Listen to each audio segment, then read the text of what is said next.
in this area. So I will skip these two slides because I was talking about them at least 4 times. And let me share with you what I would like to talk or cover today.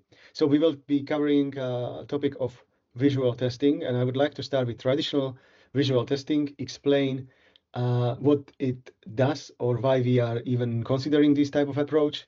And then I would like to transform this into autonomous visual testing via introducing a couple of interesting features and topics which you could implement yourself or you could use our tool. I'm using my tool only just to inspire you how and show you how it could work. Of course, you can build with the robot framework and with the open source community a lot of stuff. Of course, it might be a bit challenging. Sometimes it takes longer than use already existing tools. I'll be also talking about some open source tools and other alternatives you could consider or explore and test or try if you are searching for the for your solution for visual testing with robot framework. So what I will be covering today is autonomous testing, like what this mean, or at least my definition. Then I will move to visual testing and some quick introduction of these principles and topics around visual testing. Then I will move on to robot framework visual testing with one open source library, which is Wopee.io, which I was also where I was also part of the team who and we built it with my colleagues from Tesena. And this is free to use, and you can maybe use it as a starting point if you are considering to introduce your visual testing. Then I will also show you and explain how you could benefit integrating Wopee.io, our product, and also showcase some examples or showcase how this could help you to improve your efficiency in software testing. And then I will share with you some experiments I did using some large language models, especially, or to be more specific, I was experimenting with OpenAI models, but that's easily transferable to any other other model. So this is what I would like to cover in next 50 minutes. Hopefully we could do it in 40 minutes, so we have at least 10 minutes for the questions. I hope you will have a lot of questions because these online sessions without question are a bit sad for me because I'm just talking to my laptop basically. So I really like when at the end I have some questions to answer because then I know that I was talking to some people who are interested and excited similarly as I am.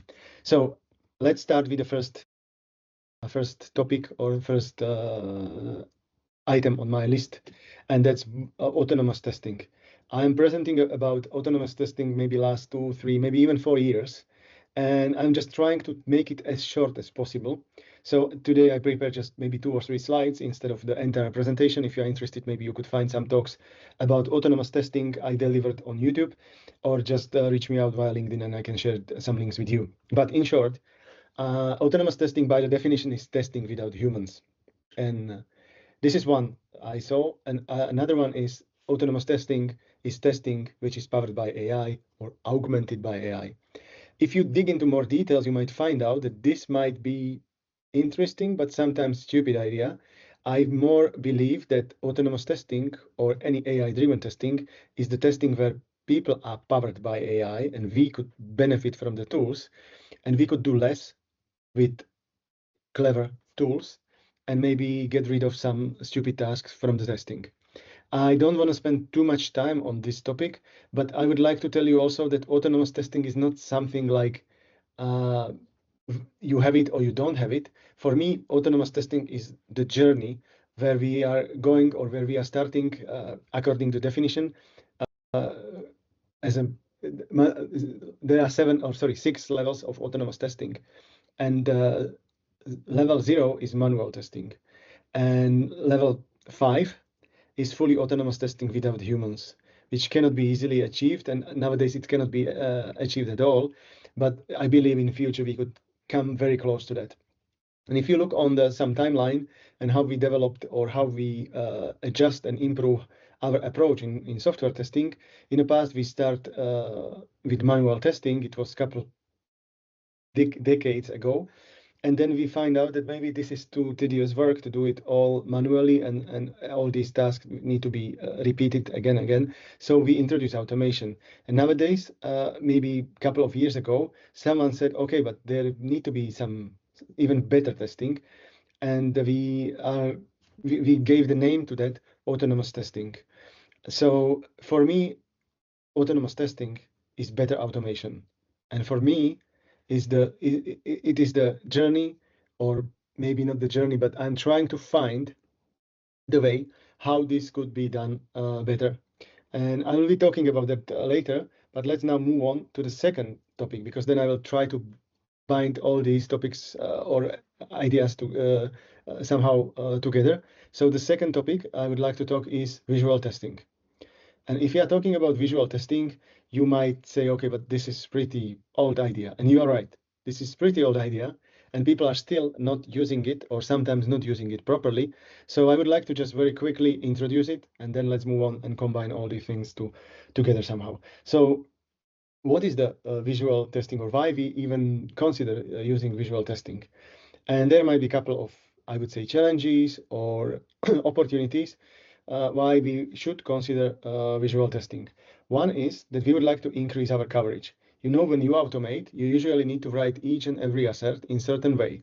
And if there is something different you didn't touch or didn't check with your asserts, then you might miss some bugs. And also, sometimes you just don't want to write these complicated asserts. So I'll share with you a very simple example. Imagine that you need to fill in this checkout checkout page and then submit it. And your goal is to validate that this confirmation page contains some specific message for the user. And that could be something like thank you for your order or something similar. So to do so, you basically just prepare your robot framework test, you interact with all the elements there, you fill in all the card details, then you click on the purchase button, and then you need to validate the text. So you use, in this case, I'm using example with browser library, which is Playwright wrapper for robot framework, and I'm just validating this simple text. But imagine that this would turn into this type of message or this type of screen. So everything would be somehow removed, and only this message stays there. So how we could cover this? Should I also add more and more asserts there? Should I validate header and footer and buttons and everything around, or how I should deal with this type of test? So one of the options might be that I'll just run my visual test. So if I would consider to extend the test case by these specific tests or asserts, that would be not very good idea because of maintenance issue. We would need to maintain these extra asserts within each and every test. If you would write extra test, then I would need to introduce more tests. So there is no one single solution or best solution for this. And I keep asking people when I'm having this or similar talks, how they would solve this issue. So if you have some specific opinion on this, please feel free to comment it in this Q&A section I was talking about. And now let's move on to the various examples, and then I'll explain specific use cases where this might be beneficial. So you might see on this screen that application could easily fail, and we could spot it even without running any complex or complicated asserts. We could see it from the screenshot. And in order to get these screenshots, you can, of course, collect the screenshot into your robot framework report and then manually analyze them. Or you could even automate this comparison and see whether the screenshot taken during the test execution is the same as it was before in previous execution. And that's the simple basic principle we are using for visual testing. We are comparing already taken screenshots with the screenshots which we take during the test execution. So I would like to share with you the use cases, and then maybe also a reason why you should not do visual testing. So why you should do it? One is, as I said, increase the coverage. We were talking about checkout page with that credit card. This is similar example. Sometimes the application might be pretty broken, but you could navigate through that using locators and submitting the checkout page even the standard user wouldn't do that. On this example, on the right side, I have also a pay button, but it's white on white, so I cannot see that as a user. And I would need to guess where it is exactly placed as a standard user. But if I automate this, I could navigate easily through the same page because the DOM locator would work for me. If I would use some ID and the ID is present there, I could click on the button. So this is not easy to spot the bug when I'm running automated tests.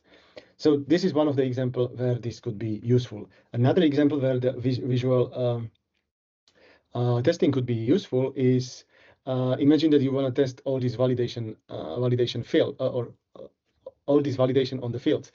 And to do so, you need to write this long test if you want to do it within one test. Of course, you could split it or do it differently. But an alternative approach to this could be that you just run your test until clicking on the submit registration button, and then you run your visual testing comparison and see whether the screenshot works as you expected. Last example is the pretty complex UI, where you would like to test that these charts are displayed correctly. So to do so, one of the options how to do it is that you basically take a screenshot and compare it. And now, why you shouldn't do that? Why this might be a pretty stupid idea? And people have, like, these are pretty valid points. If I'm talking to someone or discussing this topic, these points might be pretty valid. One is that it slows down your test execution. So sometimes you need to be very, how to say that? You need to really think twice whether and when to implement it, because this taking a screenshot and comparing it takes some milliseconds, and these extra milliseconds might slow down your tests. Test might become flaky. People often complain about this one, but this is especially case when you are not applying visual testing properly. So there are certain patterns or principles you need to follow in order to implement your visual testing properly. We don't have time today to discuss that methodology, but if you would be interested, just let me know and I can share some more details about that. And last, maybe from top 3 reasons why not to automate visual testing or not to implement visual testing is that if you are running your test manually, probably humans could spot a lot of bugs which are visual. But sometimes some people might say, but this is also a reason why you should implement it, because some small, tiny visual problems might not be seen by human testers. So these are top 3 reasons why you should not test or consider visual testing. So how we could enhance robot framework testing with some visual capabilities, or how we could introduce visual testing into robot framework. One simple would be that we just check CSS via CSS assert whether something is styled properly. This is pretty low level and might not be efficient enough. Then you might build your own library and implement your own keywords. This is also one of the approach you could do it, but it will take some time. You need to probably be good in Python coding, or at least you need to combine some other libraries to help you to do this. Then you could consider some third-party editions. I'll be talking later about that, and we will have 2 examples. One is Watch UI, and the second one is Wopee.io, which and I'll show you via these examples how this could work. Then I'll be moving to the third option, and that's introducing even more AI augmented visual checks and validations, but I'll do it at the end. And I decided skip CSS asserts because this is pretty simple and you can find it just by reading the specific library, whether you would use Playwright or Selenium. And I also decided to skip the second option because this might be too complex and it could be like extra webinar, how to write your own library. But I would like to move on now and talk about third-party editions, or how you could introduce something which is already prepared and easily to integrate. I will start first with maybe sharing some ideas with you. There are plenty of tools you could consider to integrate with your robot framework testing. Some are free, some are not. This is just list. If you are interested, take a screenshot, or I will also share the recording so you could later revisit this slide and explore the other options. But these are, I would say, 8 options. I just selected to bring here. Maybe the most popular one is Apply Tools. And as I said, Wopee, we at Wopee also providing and supporting this, so you could also use and try to use our tool. And I would be happy if you could give me some feedback after that. So let's move on now to some demos. And doing live demos is always a bit tricky part, so I decided that I will pre-record some, and some of these demos will just follow. Let me first start with explaining or introducing the idea of Watch UI and this visual testing. What it basically does is that it compares two screens. And imagine that you test this type of application. This is taken from some older car configurator of Tesla cars. And you need to validate that whatever user change, for instance, wheels, it is reflected on the pictures. So how you would do that? How you would test these type of issues? In this case, the visual testing would be pretty, I would say, ideal approach, because you can see that whenever I change the wheels, all the other parameters should be same. And you could see that I changed that wheels, and then I compare. And if these are the same, I don't get any issues. If there is any difference, then I would get these red rectangles displaying what was changed. So this is how basically Watch UI works. It just compares the screenshots. And maybe just to introduce the terminology around this comparison, we are often using term baseline. Baseline is nothing else than stored picture, which you could then compare against your actual screenshot. And if these baseline and actual screenshots are the same, then test is passing. In case they are different, then the test case is, or the test case itself is failing. There are some other approaches. I don't want to go too much into detail. There is something what we call soft and hard assert. So in some cases, you can set it up in a way that it won't fail because of the visual checks.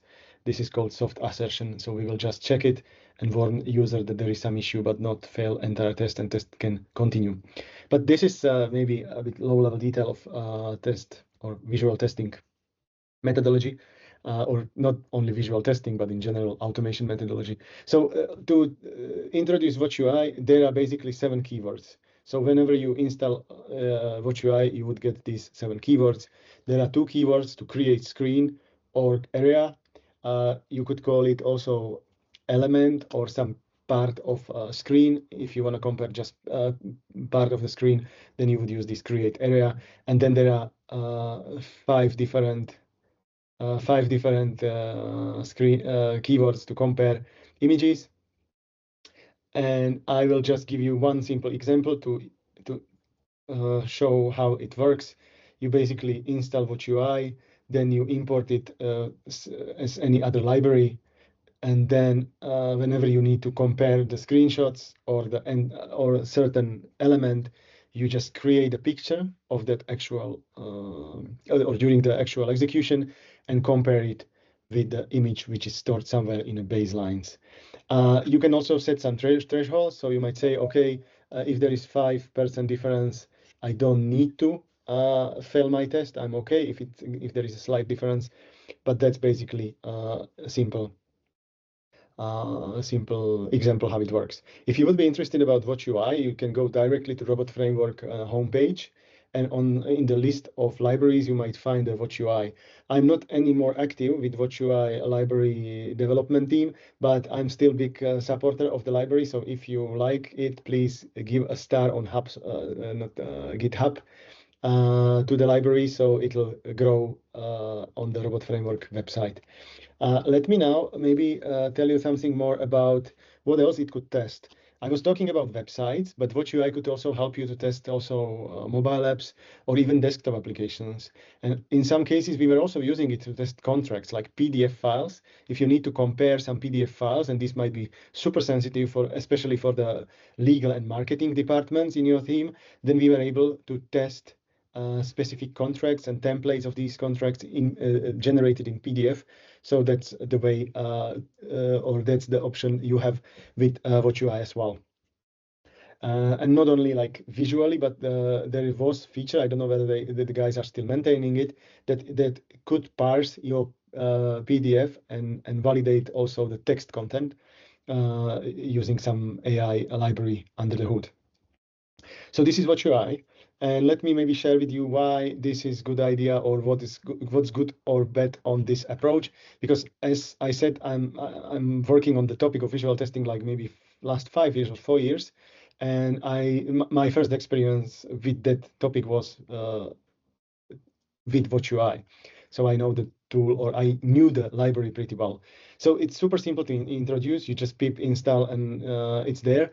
It's open source and free, so you don't need to pay anything as many other libraries in the robot framework ecosystem.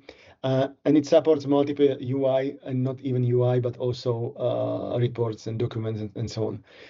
Why this might be a bit tricky to use or complicated, that whatever baseline you have, you need to maintain them, and they are usually stored locally. If you are working in a bigger team, it's a good practice that you centrally store the baselines, because you don't want to maintain your own baseline, or you don't want to have a baseline for each and every individual team member. You are storing it locally, centrally, and then this need to be somehow implemented.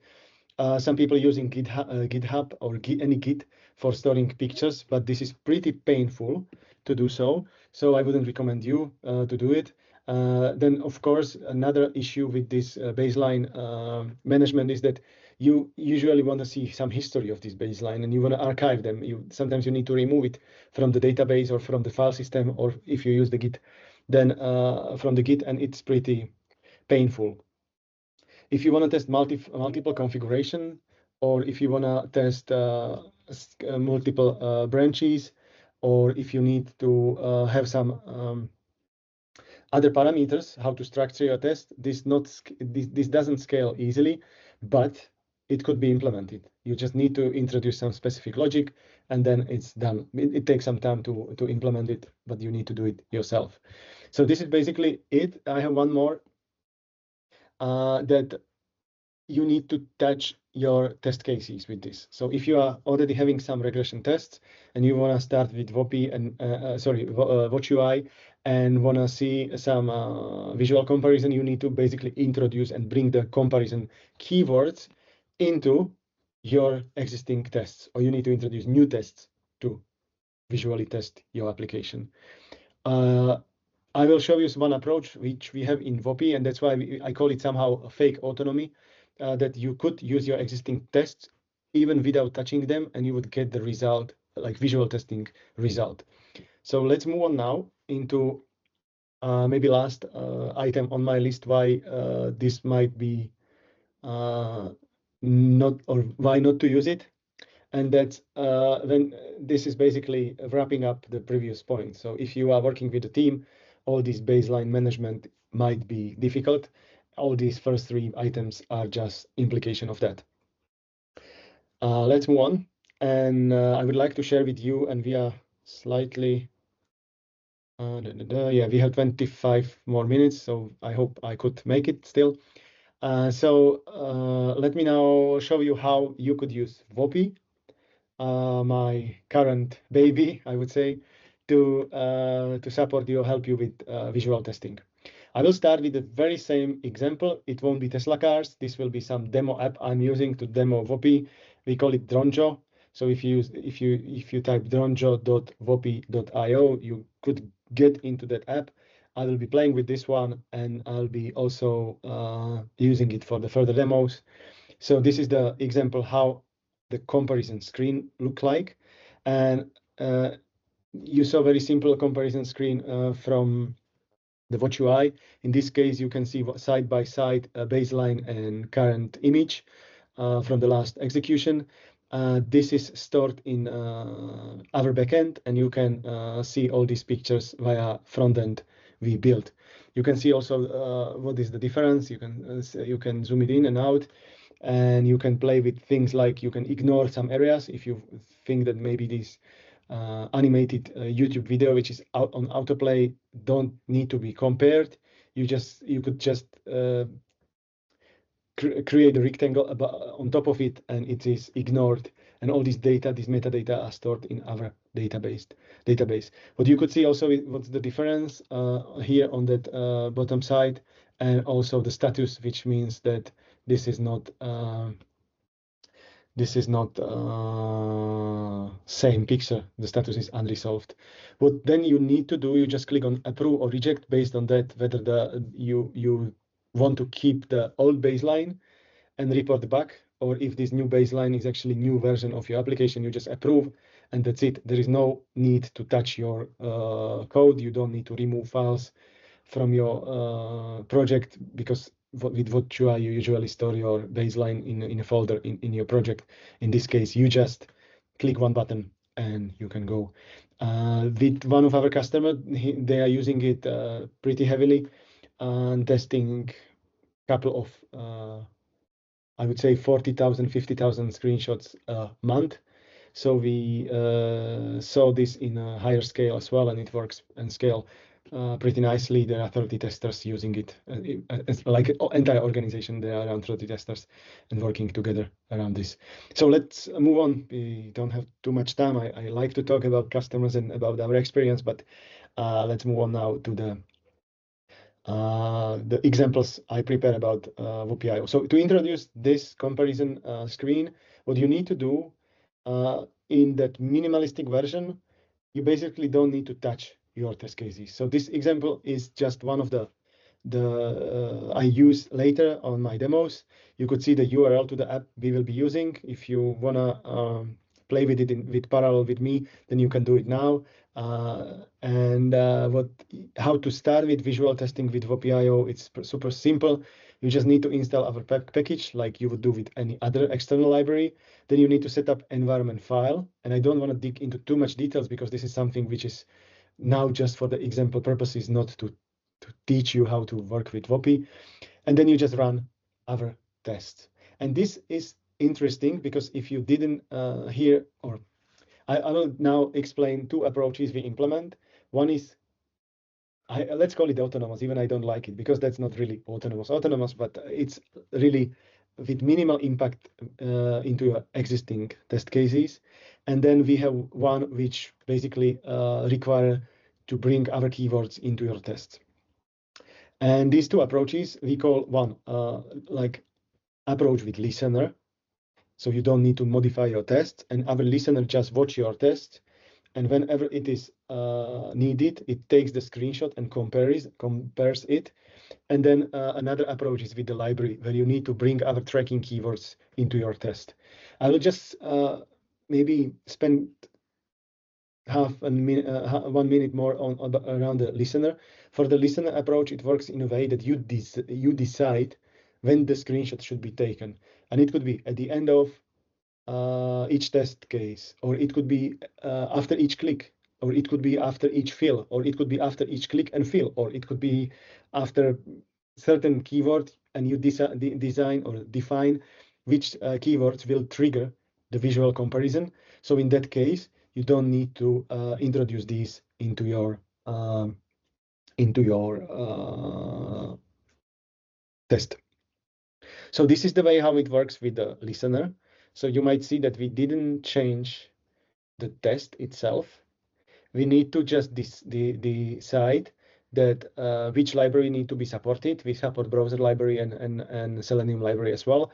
And we also have something we call agnostic. So you can test any other bitmap, basically. So if you need to take a screenshot of or transform PDF to bitmap, or desktop app to bitmap, or mobile app to bitmap, we could compare these. But you define which library you want to support, and then which keyword will trigger the visual comparison. So in this case, whenever I click, I'll take the screenshot and compare it. This is I will just switch between these two. This is the first one is listener, second one is keyword. With the keyword approach, we don't force or we don't automatically collect the screenshots, but you decide when you want to collect the screenshots. So you basically add the keyword of the screenshot, keyword of the comparison. Okay, now I mess it up. So you add the keyword to compare the baseline with the actual screenshot, and it automatically compares that. Then you could see all the details in this standard HTML log from Robot Framework, and that includes also the status. You can see that last line below the screenshot, that it includes status of comparison, and it also includes a link to our front end, the commander, so you can see the you have direct link to comparison screen. I was starting with this demo, so everything is available there. You can go to commander, our front end, and approve the new screenshots when it's needed. So when it runs first time, it looks like this. This is after first run where I set the baseline. So I already clicked on the button approve on the top, and then the status of the screenshots, or basically I set the baseline and I approve the screenshot. When I run it second or third or more times, I could see that these screenshots are compared, and you can see on the right side baseline and on the left side current image. In this case, there is no difference between the screenshots, so the status is okay. And now let's run the first demo. This is with Wopee check keyword. So it's basically execute the entire test, including that assert on line 23, and then run the visual comparison. So you can see there is nothing special here. We just add one single keyword. And once this is done, I could see that my new screenshot was taken, and then I just approve it. I'm now playing a bit with that, but at the end you can see that I'm logged in. So there is a logout button. I approve it. The screenshot is approved. Now, when I run it second time, I already have my baseline stored in backend. So what will happen is that I will now switch back to Visual Studio Code, VS Code in short, and run it again. And let's see what will happen. There will be new test suite created. And I could see, if I click on that already some test was executed and it passed because the screenshots are the same. As I said, you can set some lower threshold. You might say that you would accept 5% difference and it would be still passing. You can also select some regions which could be ignored. So if you have there some Twitter feed or something that could be ignored and you don't need to test it. Let's move on. And I was also already demoing this, so I don't know whether I need to spend more time on that, but basically this is what will happen when test cases, the test or test execution run into some difference. You might see that at the bottom, you can see that status is unresolved and the difference is 11%. You could run this, and I will skip this slide, but you can run it also with Cypress, Playwright, and WebDriver.io, and many other. And now what I would like to invite you is to try with me another approach where I would like to show you what we are building in parallel with this, and then I will switch back to some coding ideas. But this is completely no coding approach where we are trying to build a fully autonomous bot testing your application. And I believe the future is some type of combination. We will grow, or maturity of these no coding tools will grow, and in parallel we will enhance our traditional automation frameworks like Robot Framework or any other, Selenium, Cypress, and so on. So how this approach works, I hope you have created this your account, because I will give you some instructions how you could follow me, and I'll demo it together with you. So it works in a way, just follow me and I'll tell you when is the time to enter the commander and start playing with that. So when you enter the commander, you can create a project by simple providing URL and clicking button create and run. When you do it, our bot starts crawling your app and collecting some data about your app, and it'll store in our database to be used for regression tests later. So this is something what we call analysis, or sometimes we call it learning, but it basically crawl your app to get some results. And then after that, once this is done, you get first results. The first results are about from the learning, but later you could get the results from test execution. So how it works? When I open my Commander, probably you will have empty list of projects, but you need to create first project. And to do so, you just paste your URL you want to test, and you click on click the button Start Analyzing. What will happen is that under the hood, our bot will start crawling your app and collect the data. It usually takes a couple of, I would say 2 minutes, maybe 3 minutes. It really depends how many bots are running and how quick is your application as well. So sometimes if you have slow testing environment, it might take longer. But after, let's say 2 minutes, you would get something like this.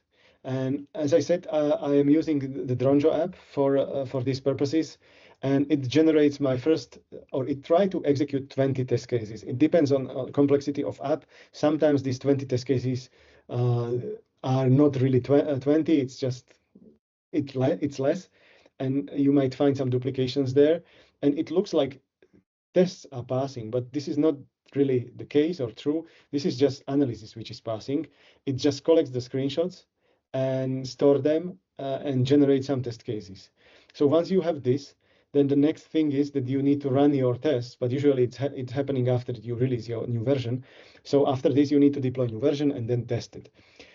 You could see also on the scenario tab where I switch now, some test cases which were created, and these are the list of unique test cases, and you can also vote for the best one. So the next one, when you run your tests, you will run only the ones which has the biggest score. So this is some scoring tab, so you can vote for the best test cases which were generated. And then once you have this voting done, and also I really recommend to ad hoc exploration of the test cases which were generated, and maybe removing or scoring down the most stupid ones and keeping the best ones by voting them up. And once this is done, you could run your test cases, but also you could do some other improvements. So maybe you need to log in, or you need to first accept and click on cookie before any test will start. Or maybe you just don't want to click on specific buttons, or you want to ignore some specific areas and not compare them, and so on. And we have a couple of more things, like maybe you need to test some non-visual parameters, like you want to see that if there is some 404 status code, then you want to react on that, and so on. So with these steps, you might get regression test ready without even coding. It covers the visual testing. We also recently introduced non-visual test there as well. And later I would say this summer, maybe in August, we will introduce also some adjustments there. But let's move on back to the ideas with robot framework, because this is something what I just wanted to show you, that if we push this further, so from introducing the keywords to compare through the listener, the next stage might be that we don't need to code at all. I know we are not there yet, but this is pretty nice and complementary approach to the coding. So I wanted to show you that as well. Let's now move to the, I call it additional ideas, because this is, I'm going back to the coding now. Maybe you saw one of my webinars when I was talking about the robot framework on autopilot, and there I introduced a couple of features, and after that I also found much more which could be introduced, which is more visual, so that's why I brought it here. So let me first just give you some inspiration, which is non-visual. It's more about how we could use LLM and AI to build something which might help us to get rid of this annoying job to maintain locators. So what I did, I built my own custom keyword, which could easily fill any form. And that keyword was autonomous form filling. That's it, without any parameters, without anything. And you just on the page where you run this keyword, it just found first form and fill that form in. So you could get generated all the data, locators, and actions to fill in any form. And this is just to showcase how this could help us to simplify maintenance of the tests. If you would be interested, just send me a message via LinkedIn or email. You have my you all have my email, and I can send you a video where I am explaining more details about this. But this is basically that instead of writing a lot of code, you just prepare your test cases, your keywords, and this might dynamically generate locators, and it could also dynamically generate the test data on the fly to any app. So I was playing with two apps. One was Source Demo, you might know, and the second one was this Dronjo. And I was testing the login form. And even with changing completely the UI, my test could adapt easily and fill in the form. Even everything was different. The locators were different, and data to be used to fill in were different. And I could go through that. For that, I use OpenAI GPT via REST API. So nothing special. I just built some template prompt, and I just feed it with the proper adequate data during my test execution. I could also even share the code with you if you would be interested. Just let me know. And this is similar example, but in this case, and I was prototyping this with just simple ChatGPT, but it would work with REST API as well. I just took this screenshot, and this might be a bit strange because you could see that there is a lot of, this is Slovak language. I'm originally Slovak, and I was trying to work with this page in English. So even you are using different languages, this is bitmap, that's the screenshot, and I upload it to ChatGPT and ask something like explain what is on the page. And you could see that this is pretty clever. It says a lot about the screenshot itself, and this could be probably used for assertions. So what I did next, I just asked how many products are on the are in the cart. I have some typos even there. And what is the total amount of order? So I could get from the picture many information. Some of these informations are not correct or not correctly taken from the screenshot. But this is my next experiment with visual testing, that I would like to prepare some visual like keywords to visually assert by questioning the screenshot. And this is possible because I already know that REST API works well.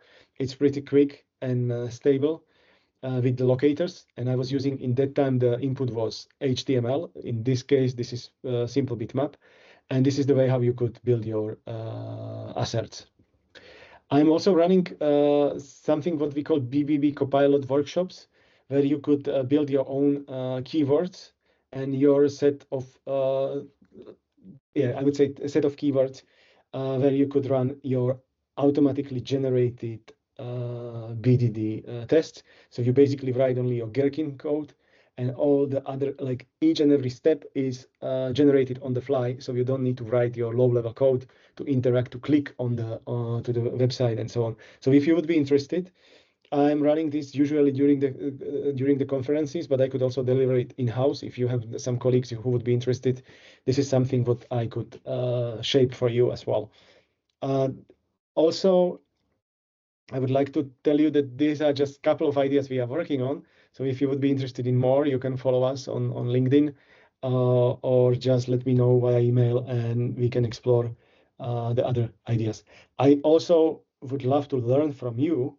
So if you have any ideas, comments, opinions, please share, please share with me. I'm really interested in these topics and I'm excited to discuss it with you. So that would be it for today. Hopefully I show you interesting ideas during the demos. I start with basics, like what is the autonomous testing, what is the visual testing and why to do it and why not to do it, how to introduce it by using Watch UI, which is fully free and open sourced, or how Wopee.io could help you.